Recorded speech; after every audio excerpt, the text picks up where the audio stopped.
মঙ্গলবার রাতে আধুনিক যুদ্ধের সবচেয়ে বড় এবং দীর্ঘ ডগফাইটের রেকর্ড গড়ে ভারত পাকিস্তান। আমেরিকান সংবাদ মাধ্যম সিএনএন জানায়, পাকিস্তানি ও ইন্ডিয়ান যুদ্ধবিমানের মধ্যে যে ডগফাইট হয়েছে সেটি সাম্প্রতিক যুদ্ধবিমানের ইতিহাসে অন্যতম বৃহৎ ও দীর্ঘতম ডগফাইট ছিল। দুই দেশের 125টি ফাইটার জেট 1 ঘন্টারও বেশি সময় ধরে ডগফাইটে অংশগ্রহণ করে। মজার ব্যাপার হলো, এই যুদ্ধে কোনো পক্ষই অপর পক্ষের আকাশসীমা অতিক্রম করেনি।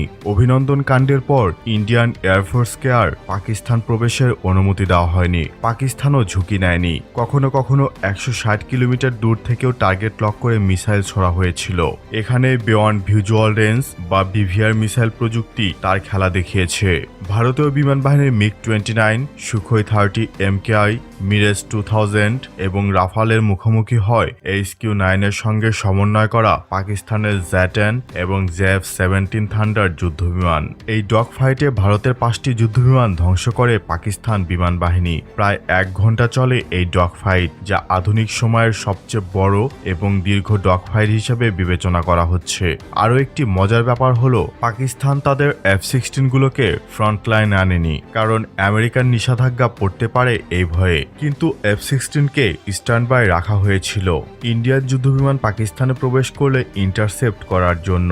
F-16 এর ক্ষয়ক্ষতি এড়াতে মোদির বেস্ট ফ্রেন্ড আমেরিকা পাকিস্তানকে গুরুত্বপূর্ণ ইনফরমেশন দিয়ে সহায়তা করেছে বলেও শোনা যায়। পাকিস্তানের গোয়েন্দা সংস্থা রাত 10টার দিকে তথ্য পেয়েছিল যে ভারতের আক্রমণ আসন্ন।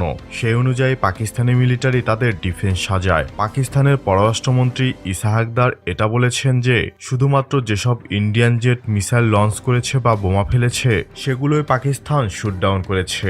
যদি নির্দেশনা ভিন্ন থাকতো তাহলে 10-12টা ইন্ডিয়ান জেটের দিকে মিসাইল ছুড়ে নামানো হতো। আর এক্ষেত্রে পরশুদিন পাকিস্তানের জেটেন্সি অনেক গুরুত্বপূর্ণ একটি ভূমিকা পালন করেছে।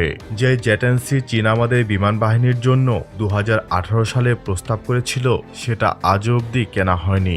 এখন সেই জেট পৃথিবীর অন্যতম আধুনিক যুদ্ধবিমানের মুখোমুখি হয়ে প্রথমবারে বিয়ন্ড ভিজুয়াল রেঞ্জে বিজয়ের দাবিদার। ভারতীয় মূলধারার মিডিয়া ইন্ডিয়া টুডে দাবি করেছে যে তারা একটি পাকিস্তানি F-16 যুদ্ধবিমান ভূপাতিত করেছে।